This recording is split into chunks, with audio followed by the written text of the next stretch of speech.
A very good evening. I'm Banda tonight with yet another edition of Times Exclusive here on Times Network. The program is coming to you tonight, courtesy of Rainbow Paints. Wow, I think K-Pitch looks amazing on that wall. The electric blue cuts it for me. Come on, look at the tango, candy pink, burnt orange, okay, sweet lime. Do you like what you see? You can dream it and live it. Download your Rainbow app today and begin the magic of transforming your home into a fabulous space. Rainbow Paints. Peace of mind. Part of the deal.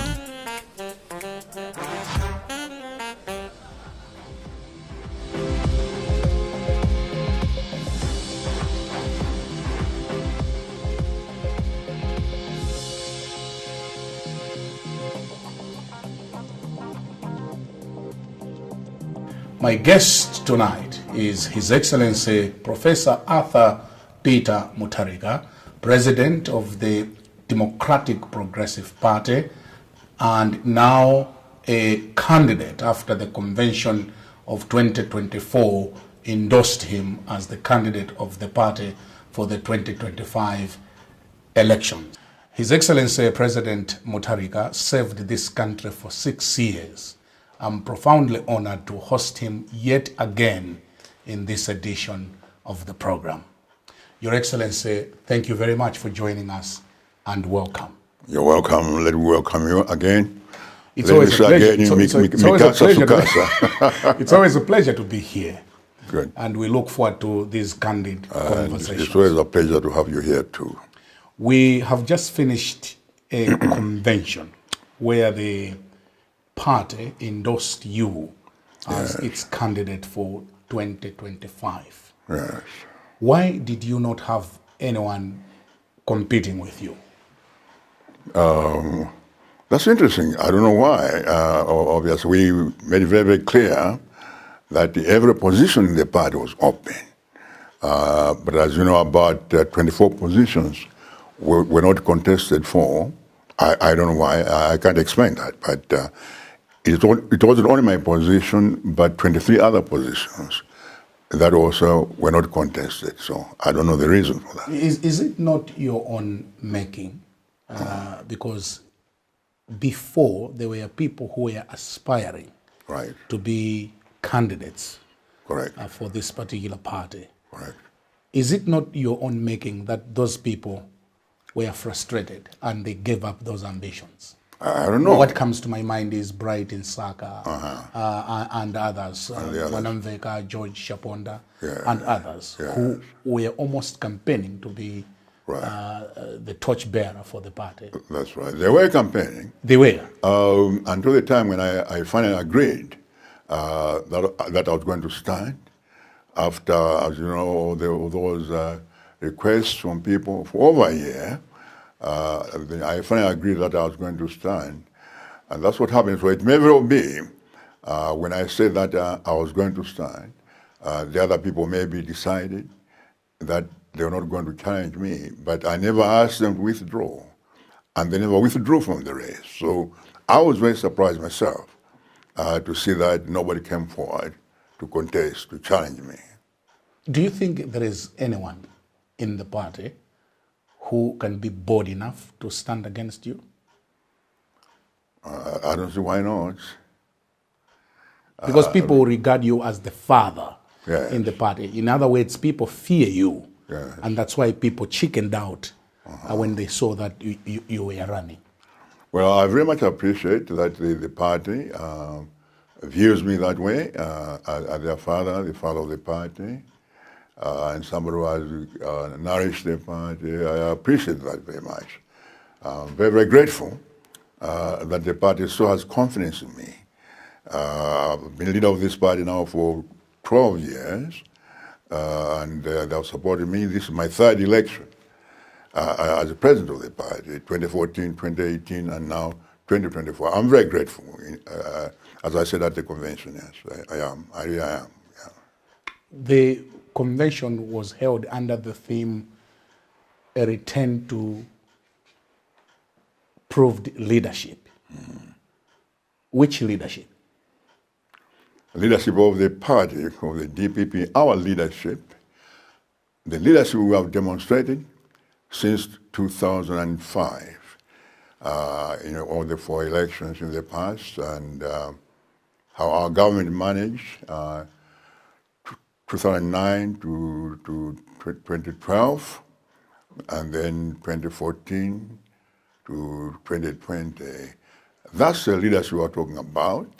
People-centered leadership, leadership with a sense of direction, and I think a leadership that was trying to build this country and make it move forward. I think that's what we're talking about, that we need to go back to that kind of leadership, which is foresighted and has a sense of direction. That's what we're talking about. Yeah, but you and me, we have talked about that kind of leadership, that there were reservations. Right. There were things that were not done properly. Yes. The people of this country went on the streets demonstrating against your leadership. And you want people to go back to that kind of leadership. That's why I asked, what kind of leadership are you referring to? But it wasn't the people. The people voted for us overwhelmingly. We got almost close to 40% of the votes. We defeated everybody, including Mali Congress Party, UTM, and the others. So the people were supporting us. That is in 2018. When I talk about the demonstrations, it was simply the work of some people, Mali Congress Party, of course, through the HRDC, the Ntambos, the Trappies, Sembereka, and those kinds of people. They are the ones who started the campaign, a vicious campaign, against the chairperson of the Malay Electoral Commission. Of course, that was a ruse. They really demonstrated against me, not against Jane Ansah. They said that it wasn't the people, but they managed to manipulate the people. So it's not right to say that all the people in this country were against me and the DPP. I don't think so. I really don't. There were things that people of this country were not comfortable under your leadership. Okay, like what? We have talked about it. Corruption, impunity of all sorts. We talked about this in our earlier interviews. Before, but you see, as I said last time, where is the corruption? They have investigated us, all of us, for 4 years. They haven't found any single one case of corruption. Why haven't they prosecuted us if, in fact, we were corrupt? So your government was not corrupt? No, it wasn't. That's what I know. It wasn't. So can you find any cases of corruption? Can you think of any yourself? Yes. Which one? The cement gate, for example. The cement case had nothing to do with corruption. A cement case was not corruption.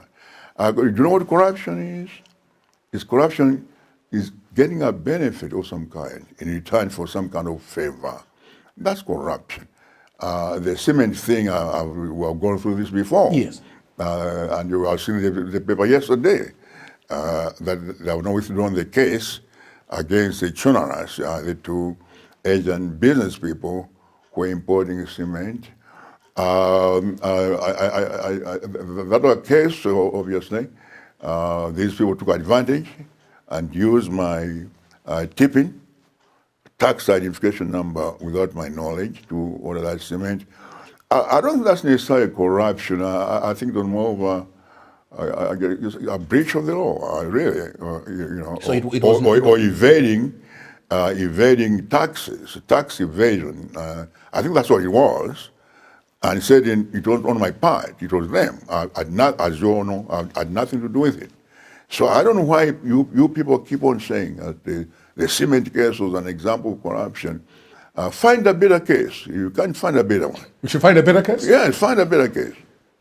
So all those people who are saying that your government was corrupt, they may not have evidence? Is that what you're telling us? They don't have any evidence.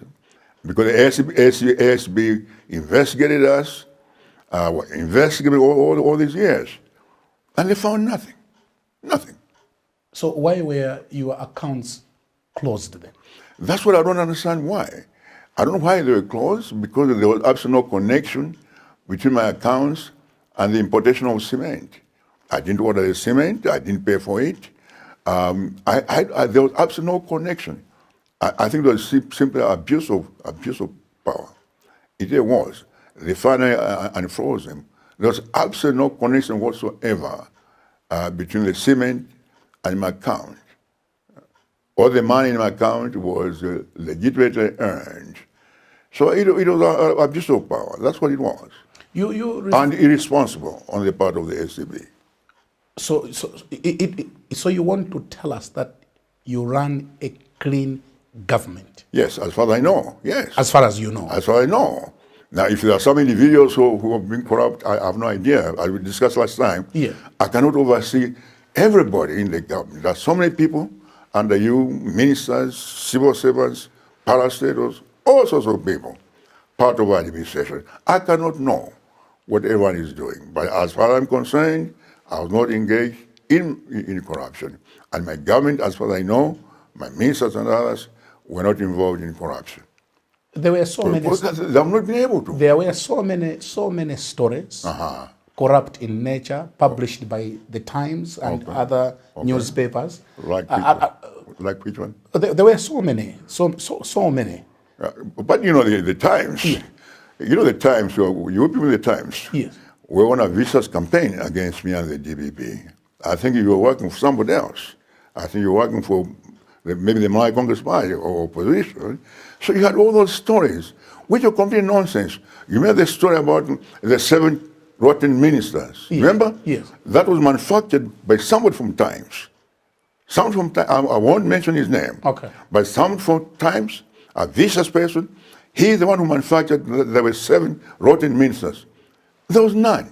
They never found any 7 rotten ministers. Who was manufacturing this? Somebody from Times. I think you know who is. No, I don't know. Wow. For those that are watching us, find out. You better mention. Find out. The story came from someone from Times, from your organization. Yeah, but you know about that there are 7 corrupt ministers, 7 rotten ministers. That's the term they use. Yes. It came from your organization. But the Times Group is a very professional media institution. And to level those allegations against Times, yes, it may not be fair, Your Excellency. They're not allegations. I'm saying that the story comes there. Okay. Do you remember the hot current? Yes. Do you remember what Times was doing? Yes. It is one of the most vicious programs in this country. Everyone knows that. Totally unjustified. I think you own it sometimes also. You own that program. Yes, yes. Hot current. Yeah. Totally unfair. That's what I'm saying. That's what I'm saying. So do you have a person in mind who could have been against you? I have no idea. But I'm just so surprised that all these things were coming from the Times, not from the nation. Okay. The nation was not attacking me as much as you people in the Times were doing. I don't know why. Maybe they have a grudge against me. I don't know. I have absolutely no idea. But that's what happened there. So all those stories, we want to close on that matter. We are not true. Which stories? For example, the one that you have referred to. About the 7 rotten ministers? Yes. Of course they're not true. Okay. We asked them to name the 7 rotten ministers. They never did. And it turned out it was false. It was just purely something that was fabricated. But I just also wanted to put it on record that yes, Times is a independent, professional media institution. Yes. It doesn't get orders from anyone. I just want to put that on the record. You might have maybe an issue with someone who worked at Times, who probably did not like you. Yeah. But I think we wanted to separate that. Okay. I'm glad you're professional. I think it's getting better now. I think it's better than that time. Yeah. Certainly I cannot say the hot current was not professional. It was absolutely, if ever there was something unprofessional, it was that program, Hot Current. Okay. Which you were on that program at some point. It was completely unprofessional. Okay. So now I'm glad that you are now becoming more professional, and I want to congratulate you for that. Thank you very much. Now we are now speaking the same language. You're welcome. You talked about Jane Ansah, the former chair of the Malawi Electoral Commission. Yes. despite the cause at that particular time that she should resign, Yeah. you insisted that she should not resign. Correct. Years later, she appears at your national convention claiming to be a member of your party. Oh, I didn't know that. Okay. We talked to her at the convention, Oh, really? and she said that she's now a member of the Democratic Progressive Party. She joined the party 3 months ago, and she's running for a member of parliament in Incheo. Yeah, that part I know. Yeah. Yes. Do you think it's a proper thing to do, considering where we are coming from? To do what? To be partisan. I don't understand. What do you mean? The question is... Who is being partisan? Jenny answer Yeah, or me? Jenny answer. Yeah, I don't know. Well, you have to ask her. I wanted to hear your views on the same. Don't ask me. I can't speak for her. Did she come to you to say she wants to join the Democratic Progressive Party? She didn't. In fact, this is the first time hearing that she has joined the DPP. I was aware of that. We invited her as a former chair of the Malawi Electoral Commission. That's why she was invited in that capacity. As former chair of the commission, just like we invited the diplomats, people from the faith community, from CSOs, and other political parties. So she invited in that capacity, not as a candidate for parliament. And this is the first time I'm hearing that she has actually joined the DPP. She told me that she has joined the DPP. Okay. But do you think the optics are looking right, considering where we are coming from? Would people be correct to say that she favored DPP in those elections? Well, she was a member then. She has joined the party now. As I just said, she wasn't a member of the DPP then. So how could she favor the DPP?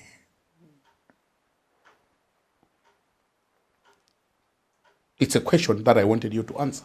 No. I'm saying, how did she favor the DPP? I don't understand the question. The question is very clear. This is someone who was a referee in an election. Yes.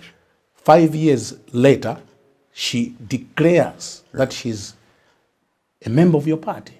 Did you benefit in any way from her as chair of the Malawi Electoral Commission? Of course not. Obviously, she was not a member of the political party. But people do change. You have people who were one time ministers and preachers or clergymen, and they decide to go into politics. We have people who have been judges, and they decide to go into politics. We have people who are academics or business people, they decide to go into politics. Those are personal decisions people make about their own lives. I don't see what the problem is. I just don't see. I think I've got it completely wrong to even surmise or imply that there's something wrong about somebody changing their career into another one if they want to serve in order to save this country. I don't see what's wrong with that at all. I don't. We saw the presence of the United Democratic Front, UTM, and AFOD at the convention. Yeah. What should we read, us watching from a distance? No, we just invited them. We invited all political parties, and we invited various groups. We invited the churches, Catholic Church. We invited civil society organizations. We invited the diplomatic community. We invited all people. They're all part of Malawi political structure, and we invited them to witness what we're doing. That's all. And we have done that before, actually. This was the first time. It's not very normal. It happens elsewhere. It's just in this country that people see that when there are different political parties, you see each other as enemies, not competitors. So that's a problem. We want to get over that. Yeah, so we invited all political parties. In your speech, Your Excellency, you said that President Chakwera and his government have failed, and you quoted a verse in the Bible, and that his kingdom is going to be divided by these 3 or 4 political parties. What point were you driving home? What point was I what? What point were you driving home? No, I was quoting the Bible. That I'm very fond of that particular one, Daniel 5 verse 25, and then it says there in the end, it says that your kingdom will be divided between the Medes and the Persians. Yeah. Made in the Upper Sea in Chichewa. Yeah. So what I was saying was that to complete the narrative, that's why I say that after that your kingdom has failed. Maestro Pamieso, mapesa kuti maperewa ufumu za gawidwa pakati pa DPP, UDF. Ndimangoni akuti as narrative. Ngwana kita mbane bokuti ndimalize version. Yeah. That's all. There was no implication. Mafuku ndimalize version kuti naka narrative nsaimise hapa ibile kumapeto. Okay. Kuti ufumu za gawidwa pakati pa DPP, MCP, I'm sorry, DPP, UDF, Afford, and UTM. That was all really. There was nothing to it really. Not kuti mukambirana. No. No. No. As I told last time, that we even the other political parties have said the same. I know Mr. Chihana has said that they are going on their own. I think UDF has said the same thing. I know UTM last week, I think the publicity secretary there said the same thing, that they are going on their own. At the moment, that they have no intention or they have no thoughts of actually partnering with somebody else. And we have said the same thing because we know, according to our survey, and that's a very professional survey, that if elections were held today, with all the political parties, would get about, I think it's 57.9%. The Democratic Progressive Party? The DPP on its own, yeah. And this is a very credible survey, then done by really, really serious professionals. That's what's on the ground there, and I believe it's accurate. So we can, in fact, win on our own. Whether there will be alliances or not, that's for the future. We'll see. The campaign hasn't even started. Some of these parties have not even had conventions. I mean, the parties in opposition except us. The others haven't yet had their conventions. Yeah. So we'll see what kind of leadership comes out of those conventions, and then what their thoughts are about the possible cooperation, alliances, and so forth. You know, in 2020, we partnered with UDF, you remember that? Yeah. So, you know, it depends on the dynamics at a given time, whether you should partner and who you should partner with and on what conditions. All those are things that you have to decide as the political landscape develops in the next several months. You came on that podium during the convention, energetic, full of confidence that you win 2025 polls. Correct. Where are you getting that confidence? I'm getting confidence because I think over our record, I think people know the kind of problems that the country is facing. The country is also moved towards self-destruction. It's there. It's obvious. You know, the hunger, the bad economy, the poverty, all those things, the oppression that's taking place now, the violence, all those kinds of things. I don't think that's what Malawians want, really. I think what Malawians wanted in 1994, 93, 94, when they opted for multi-party democracy, that's now being reversed. It's clear it's not being reversed. I don't think Malawians want to go back to the 31 years of one person or one party rule. I don't think so. Malawians who chose freedom, personal liberty, democracy, and economic justice. I really think so. That's what Malawians opt. We'll tell our story, we'll go to the people, we'll explain to them what our agenda is, and our thoughts about this country, and what our record was, and let them make a choice. If they make the same bad choice as they did before, that's too bad. It's upon them. But I assume that after what people have gone through in the last 4 years, this time, I think people have grown wiser, I think, and I think they have worked wisely and responsibly than they did last time, 2020. Munatsekulira msonkhano mwamphamvu Yeah. anthu anayamba kuvota chifukwa chani simudabwere kudzatseka msonkhano? Oh, mukananya chairman, para zina zake there was an urgent matter. Nagwizana kuti ndisabwerere to complete the assignment that I had. And then I gave my speech, and after speaking, I'm going to point you on our way and go. But that's what it was. I don't really know why people, and it's not people DPP, most of the people from the other side, I don't know why they're so concerned about it. Makes it a big thing. Is there a law that if you open a conference, you must close it? Can't you ask somebody? Can't you delegate somebody? Yeah, this was one of your most important functions. It was. Where the candidates, Yes. Where the party was endorsing you Correct. as its torchbearer. Correct. And certainly there was no better or other important functions than to be at this I don't think so. convention. I'm telling you that there was an emergency. What emergency? Your I Excellency? can't tell that. You can't tell us? I don't have to tell that. Well, no, do I have to tell anybody in this country? You can tell me. No, not at all. You can't tell me? Absolutely not. Absolutely not.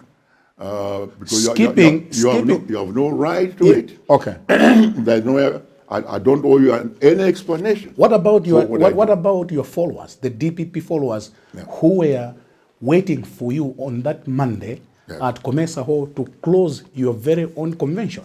Oh, they're waiting for me? Yes, because the program showed that you would come and close the function. That's right. And you didn't show up. That's right. As I've told before, that the chairman released me, I think about 5 o'clock.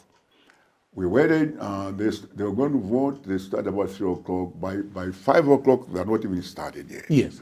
And it looked like it was going to take a very long time. So the chairman asked me that maybe it was important that I leave, and they will call me later when they were completed. Yeah. And so it went on until very, very late. And then by the time he called me, I think it was like 4 or 5 in the morning, there was another matter that was involved. So I told the chairman that, look, we have this situation, can I delegate you to do this? And the chairman said yes, and he did that. But that's all, but if somebody doesn't like it, it's too bad, I'm sorry.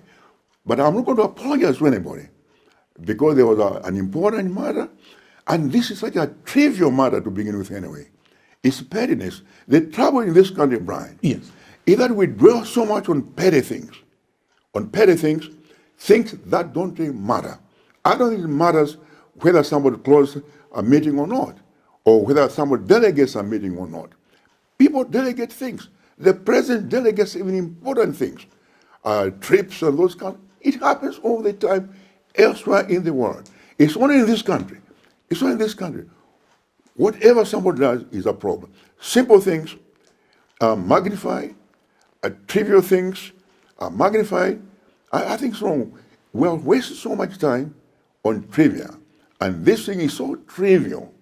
And nobody in the DPP is complaining about this. Nobody. Not a single person. It's only people from outside.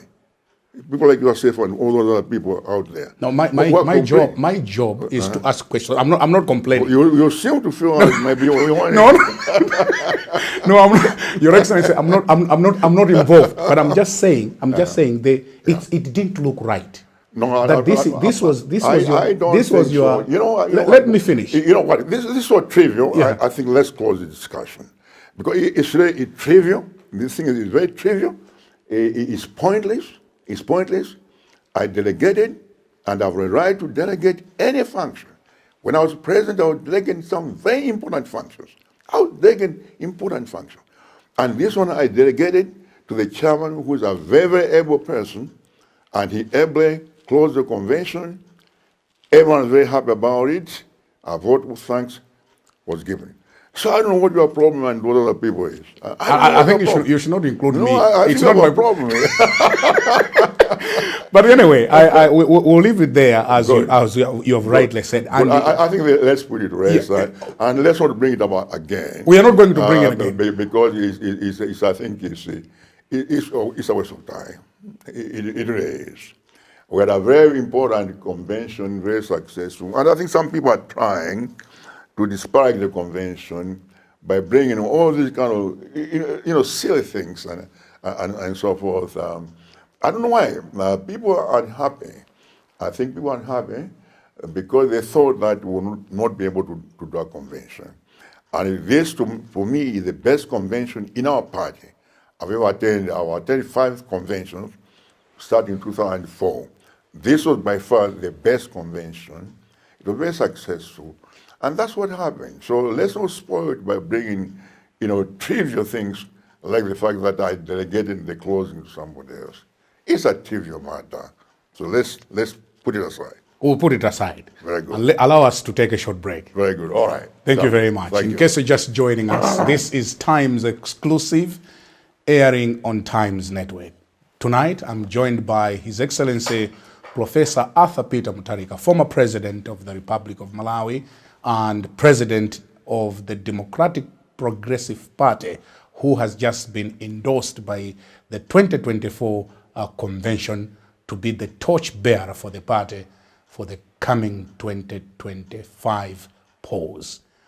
Tonight, the program is coming to you courtesy of Rainbow Paints. We'll hear from them and we'll continue thereafter my conversation with His Excellency Professor Arthur Peter Muthalika.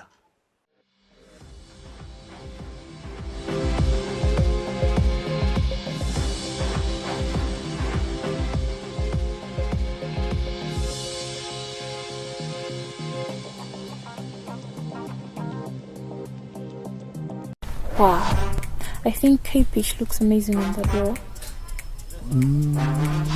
The electric blue cuts it for me.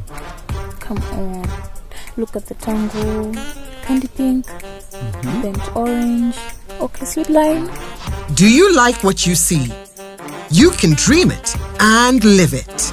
Download your Rainbow app today and begin the magic of transforming your home into a fabulous space. Rainbow Paints. Peace of mind. Part of the deal.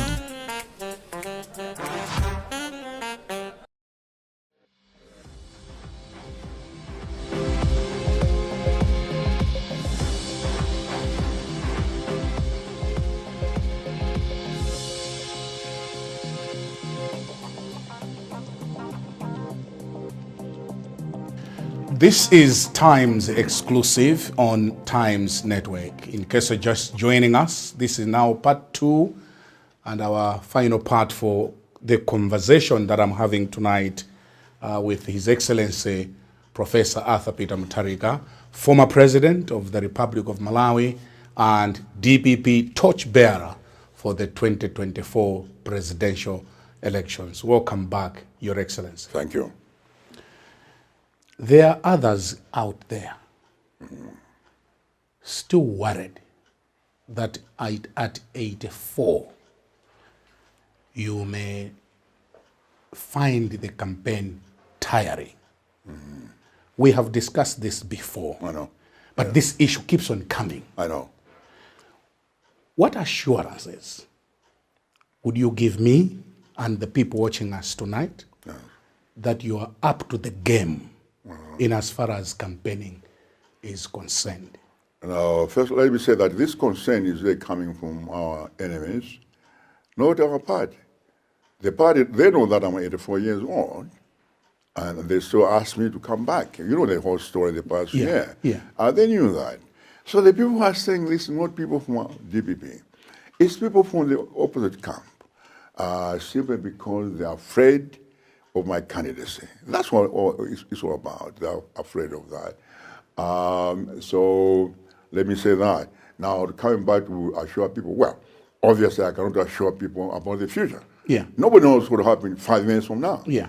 All of us could drop dead 5 minutes from now. Yeah. But as I told you last time, At the moment, I feel very strong. Absolutely no problem. Why do you think... Physically and mentally, absolutely no problem. I can compete with anybody, physically and mentally, anybody of any age. So I feel fine. But what the future brings, I don't know. As I said to you before, at the Page House, that if I reach a point where I know that I cannot physically, mentally do a campaign or run the government, I'll resign. As I said before, I have absolutely no intention of embarrassing myself or my family. Absolutely no intention. I will discuss all these things with my family, and they all agree to support me, but I have absolutely no intention of embarrassing myself if I feel I cannot do it. I agreed to do it. I thought through very clearly, and I was convinced that I can do it.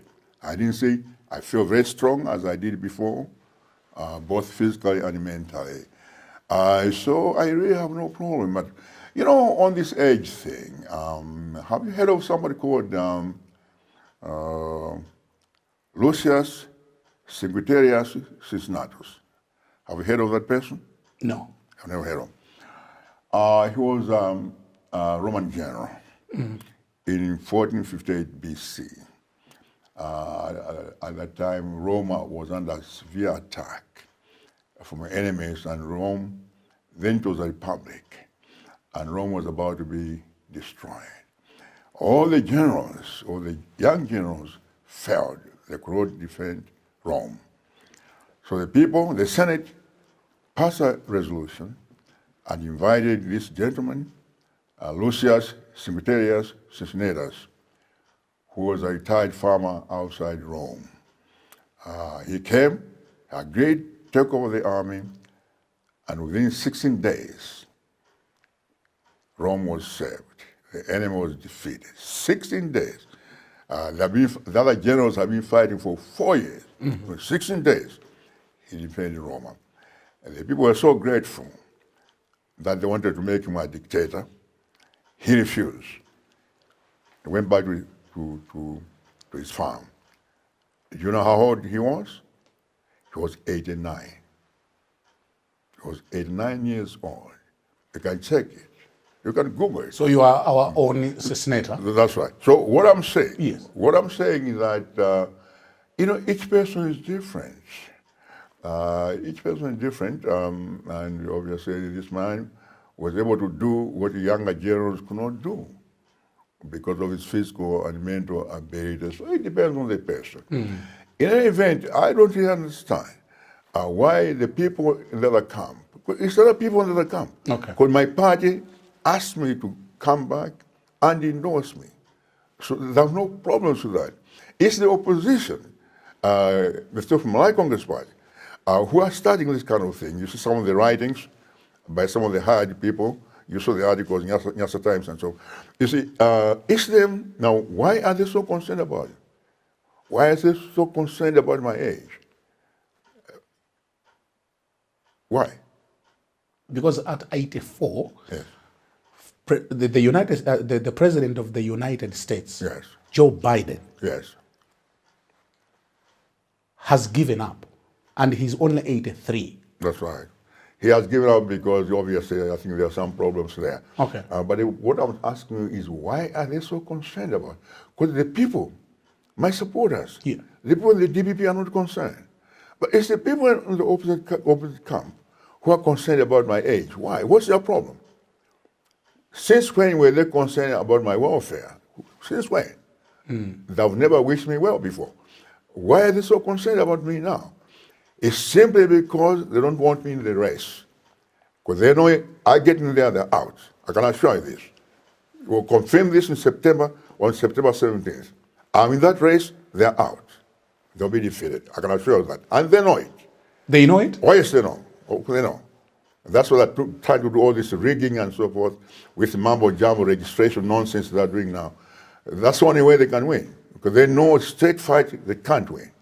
Never. They can't win. And in 4 fights, I've beaten them 2014, 2016, 2018, 2020. Me and MCB, I've beaten them each time by over 5% margin. And they know it. And nothing has changed. So it's a ruse to simply discredit me and try to run me out of the race. If they think they can intimidate me, they don't know me. They don't know APM. I'm sorry. People mistreat APM.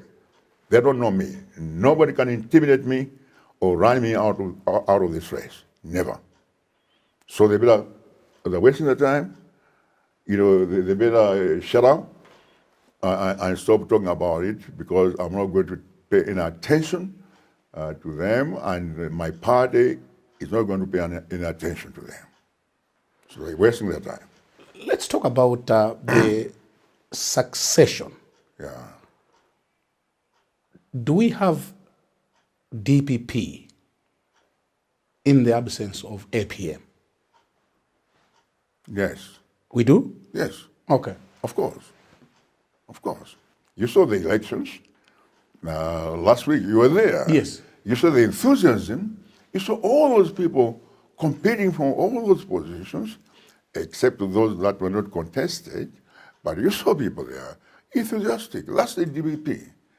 DPP is all those people there, the governors, the regional people, and the ordinary people, and others who competed for various positions. Oh yes, oh yes. DPP can exist and has always existed without APM or the Muthalikas. Because it has always been led by the Muthalikas. Well, so far, yeah. Yeah. So That's far. why I'm asking that. Do we have the DPP without the Muthalikas? I think so. Okay. And what are you doing? You told the convention that this is your last convention. Correct. What are you doing in grooming your successor? And who have you earmarked? Do you think we have to groom our successor? I mean, this is not a kingship. This is not a monarchy. It's a democracy. Okay. You can't groom a person. No. You might have a preferred candidate. People, I don't. You don't? No, I don't. People will develop and they'll compete, and the best person will be selected. That's how it works. You don't groom somebody I thought your late brother groomed you to be the president of this party. Not at all. Or he earmarked you, for lack of a better I don't word. think so. I don't think so. He gave you leeway to... In what way? You were the favored ones. That time there was Joyce Banda, there were others. You know the story. You were favored to be the leader. In what way? In what way? You know what I'm talking about. You see, when my brother died, Yeah. you know, there was an NGC meeting. Yeah. There were several candidates there, and the NGC unanimously selected me as acting president. Okay? Then we went to the convention in April 2014, and I competed with Honorable Banda, and I defeated him. That's what happened. It don't just hand over to me. There was competition both at the NGC level and also at the convention in 2014, and then I was selected president. Now in 2018, there was no competitor, and in 2024, there was no competitor. Yeah. But there have been competition before, in the past. There has been competition. Yeah, but So it's not like they just put me there and said that, select this person. When I competed, the former president was already dead. He wasn't there.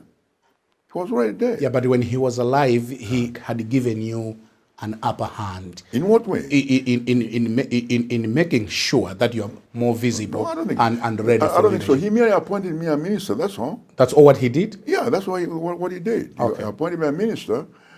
Before that, I was a legal advisor. I appointed me a minister, like everybody else, and that was all. You have told President Chakwera to pack and go. Yes. That's to use your own words. Okay. What has he done wrong, and what are you going to do? What things are you going to do differently? Well, what was done wrong is, I think, to mismanage the country, the economy, and everything else we have discussed before. There's poverty is increasing in this country. Only 9% of the people are employed, 91% unemployment in this country, and all the suffering, and of course, lack of democracy, taking the country back to the one-party system, and the oppression that's happening. People are afraid now to say things. People are afraid to say things. People are afraid we cannot campaign in the central region without being attacked. Each time we go, we're attacked. 2 weeks ago, we sent our people to collect some vehicles that belong to the DPP for those people who left the DPP. And remember the attack at Zimbabwe. So it's this whole atmosphere that has been created by the act of violence and creating fear that has been created by this administration. That's very troubling. And as I said at the convention there, that according to the IMF and the World Bank, the Malawians are the saddest people.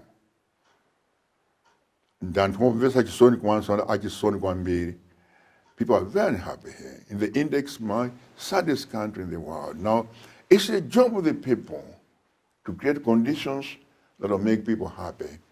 That's why in the American Declaration of Independence, 1776, remember they say 3 things: life, liberty, and the pursuit of happiness. Those are key elements that government must pursue. Life, protect life, liberty, and the pursuit of happiness. Make sure that you create conditions which make people have a happy life. That's the job of the government to do that. The government has failed to do that in this country. People are unhappy in this country. Very, very unhappy, very sad. And that's what we need to change to get away from that. Well, there's so many things I've said. The economy has got to be recharged. Now, and I know the government has adopted the so-called ATM strategy, with agriculture, transport, and the mining. That's good. That's commendable. But they've completely ignored manufacturing. Industrialization. No country can develop without industrialization. If they during the Industrial Revolution, we started in England in the 16th century. They started using the rivers and so forth, put pumps there, create things, fertilizer, using their streams and all those things to develop the country, create, manufacture things, make things. We've got to start making things in this country for export. You see, because the mining, agriculture, all those things we're going to be doing, they're very much import intensive. They depend on importing out of things. Now we need to counteract that by beginning to manufacture things. So we need exporting. We need to look at restructuring the debts. The debt is unacceptable. When we left in 6 years, my government incurred a debt of 2.6 trillion in 6 years. These people in 4 years, 18 trillion. The debt is unmanageable, cannot be managed, cannot be sustained. So the government needs to find a way of, in fact, restructuring that and managing that debt. So that's one aspect. But also look at our resources in this country. The lake, for example, Lake Malawi. Lake Malawi had 400 different species of fish, more than any other country in the world. Everything is here. Tuna fish, salmon, mackerel, scrod, crawfish, whatever, it's here. Salmon, everything is in here in this country. What we need is, in fact, to develop, find a way to develop our fisheries industry. Develop so that we can fish some of this fish. Some of it is underground. We can't reach it. Down to the bottom of the ocean, like scrod and so forth. Tuna, those normally at the bottom of the ocean. We need to find, import technology and so forth to get that fish out. Now, with the kind of fishing we have in this country, amount of fish we can export to the rest of the world and make a lot of money out of forex. Now, we're exporting fish from Zambia, exporting fish from other countries. We have no business exporting fish. We have more fish here in the lake than any other country in the world. We cannot do that. We are simply have got milk. The other day I found milk being imported. We have livestock in this country. Why can't we use the cows and the goats in this country, milk them and turn that milk and add value and export some of it, or at least not have to import milk to this country? So those are the things we've got to do. And talking about the lake is the greatest resource in the world. And we can do so much in this country if we can utilize this lake properly, invest in the lake activities, sporting, all sorts of activities on the lake. And that will bring out of people in. So what I'm saying is we need to think, look at our economic policies very carefully, our fiscal policy, and finally, saying about cutting spending also. In addition to borrowing so much, we need to cut spending in a very serious way, as we did during my time. We need to cut spending. We can save a lot of money. We need to stop wasting resources like useless trips, both international and domestic. Both consume a lot of forex. Even domestic ones consume a lot of forex because they are using fuel, and that fuel is being imported, and it's forex. So we need to do that, and I think we need to get away, especially on the import thing, start manufacturing, for example, fertilizer, cement. We should be able to do those in this country. It's importing, but they're very expensive. But why didn't you do it, all these things you're talking about, when you were in power? We started. You started? Oh, yes, we started. We started negotiations. I personally met Mr. Dangote. I personally met him at St. James Palace in London. We had about 30-minute discussion. I want to bring him here to come and invest in this country in cement. We started negotiations. So it's not, and on the fertilizer, we started negotiations with the governments, various governments in Morocco. They have so much sulfur there in the Sahara part of it, the Spanish Sahara part of it. And we started negotiations. We're talking with the Taiwanese on fertilizer since Bengu's time. But these things take time. But we started. What I'm saying is we need to start. I'm not saying that these things can be done instantly. Of course not. It takes time. You need to find funding and so forth. But we started in that direction. That's what I'm saying. We're going to start going in that direction. That's what I'm saying. What is your view on the fertilizer subsidy? Well, it's a good program. You remember it was started during our time. Yeah. And in fact, I was in the room at Intutama Lodge when we discussed it with Bingu, Guru Gondo, and myself. Okay. That was, I think, in August 2014. So we discussed this because how can we end hunger? So we said, okay, let's talk about subsidy. Now the idea was that this ought to be a temporary measure, that the people who get subsidy, they'll grow enough maize so that they'll be able to have some to sell and save money, and they can use that money the following year to buy fertilizer. It wasn't meant to be a perpetual program to these individuals. That's how we started it. Now it's a very expensive program. It's difficult. We have to find a way of... Should people elect you managing. in 2025 as our leader? Yes. Are you going to end it or run with it? No. We're not planning to end it. We have never planned that way. Okay. You can see in our manifesto. But we'll look at it. For example, funding it is very expensive. It's taking almost 80% of the budget of the Department of Agriculture is going to the input program. That's why I was talking about fertilizer, actually starting a fertilizer plant in this country. That's why I was negotiating with all these people in all these countries. And what we'll do, I think, is to find a way of setting locally manufacturing fertilizer. That's one way. Also move to other forms of inputs like manure. before the fertilizer, we used to use manure all over this country. You may not know that because that's a long time ago. There was no fertilizer in those days. This fertilizer thing is very, very recent. We used to use manure and natural forms of adding value to the soil. So we have to look at all those things and so forth. Now, in terms of the assistance, there are other ways of doing it. Maybe to give cash to some people. And they can use that cash to buy their own inputs. There are all sorts of alternative ways of doing it, but no, we cannot. Subsidy is not a bad thing. All countries all over the world, the United States, it's the biggest subsidier of farmers. I don't know if you knew that. Germany, Japan, heavy subsidy on their farmers.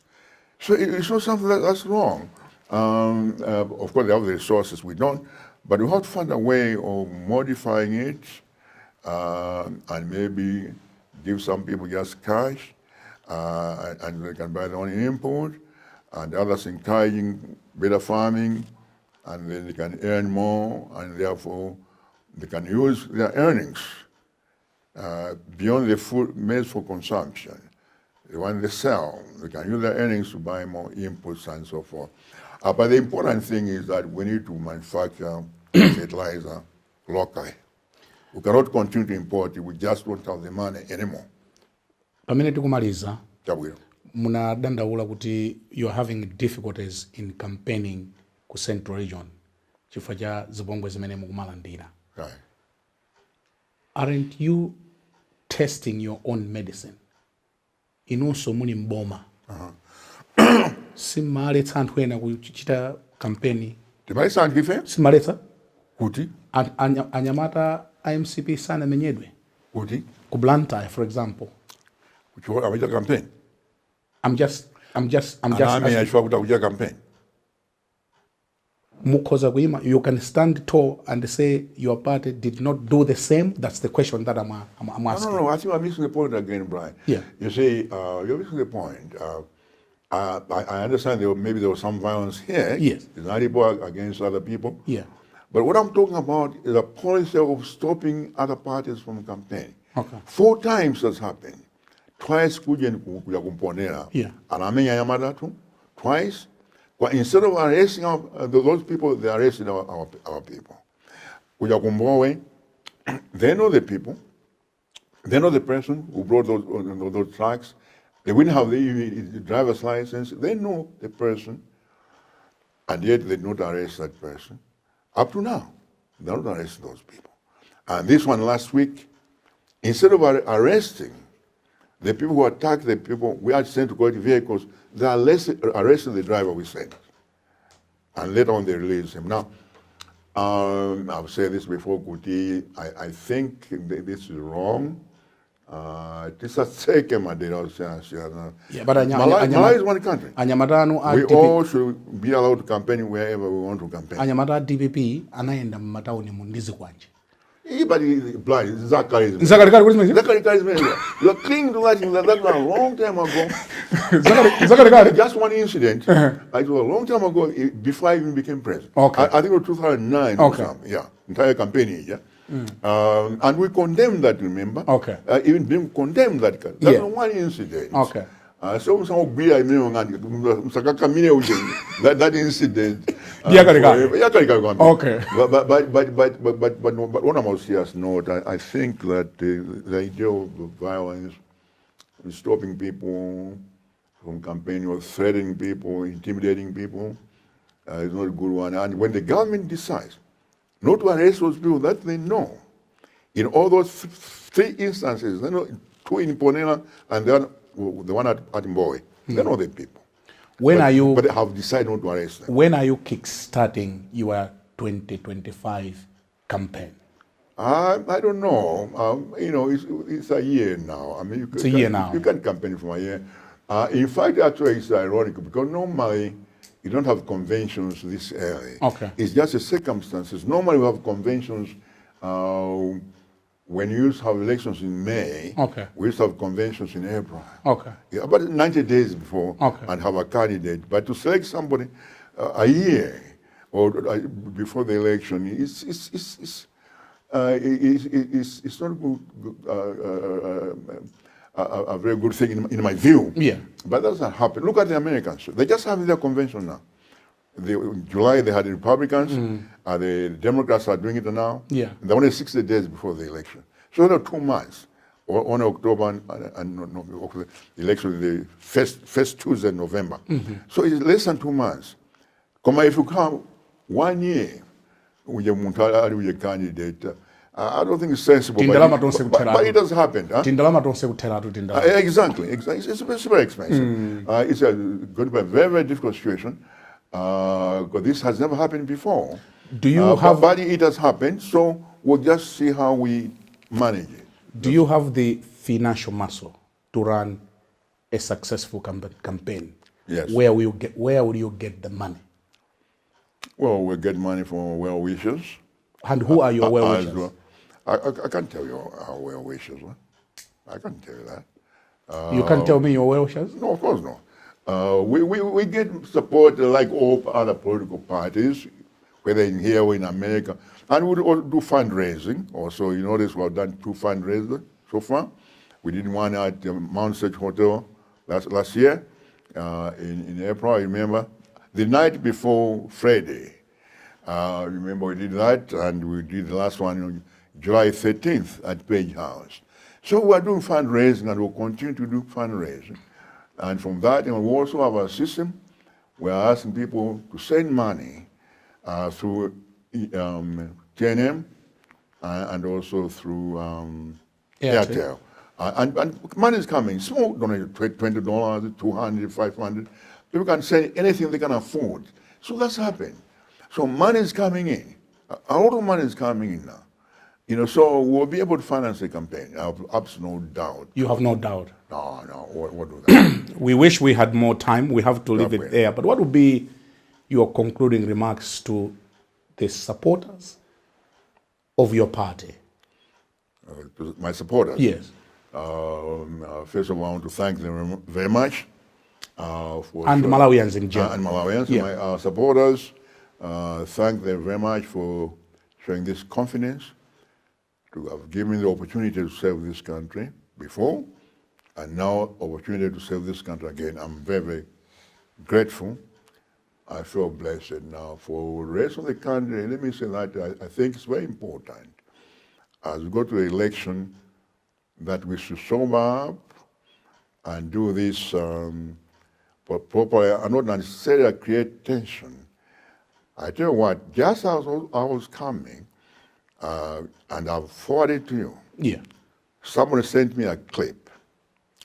The clip, the video, about 10 girls, aged between 4 and 6 years old. And they're obviously from I think from my central region. They are dancing, a certain kind of dance. I don't know whether it's in Ghana or whatever, but they clap hands and sort of go dance and come back and so forth in a circle. But anyway, so they're doing that. But listen to the words. Akuti, Atakwera, Abwino, Apita, Oipa. And these are 6-year-olds, which means Chakwera is a good person, APM is a bad person. Obviously, somebody has sealed this into their brains. And these are 4 to 6-year-olds. I sent you the clip. You look at it. It's very sad. It is very sad that we have reached that point in this country.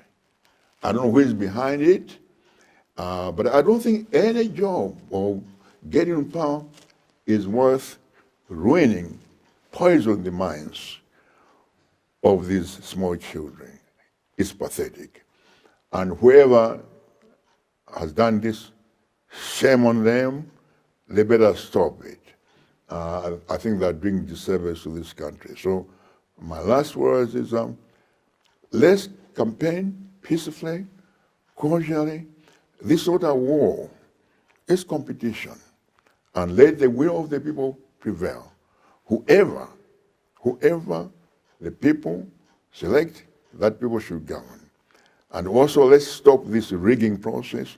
You have seen the numbers. You have seen, I'm sure, it come out today. Ridiculous. What has happened in the Central region. Totally ridiculous. You know, rates 3,000%. And you go to show 12%, 20%. It's pathetic that somebody is trying to destroy the democratic system by deliberately manipulating the figures, the registration figures. And that's a shame. That's a shame. I think we need to stop this. I don't think there's any job on earth that's so important that we have to reduce ourselves to this kind of behavior. So my last words on to Malayans would be, let's take a deep breath, calm down, and let's compete fairly and friendly. We're all Malawians. At the end of the day, we're all Malawians, and this is our country, and let's not ruin it. Thank you. Your Excellency, we want to thank you most kindly for joining us tonight. Thank you. Well, on that note, we conclude this week's edition of Times Exclusive here on Times Television. In this edition of the program, I was honored to have His Excellency, the former President of the Republic of Malawi, His Excellency Professor Arthur Peter Muthalika, who is now a torchbearer for the Democratic Progressive Party after the 2024 National Convention endorsed him. My name is Brian Banda, from all of us here in Blantyre, thanking you for joining us, and goodbye.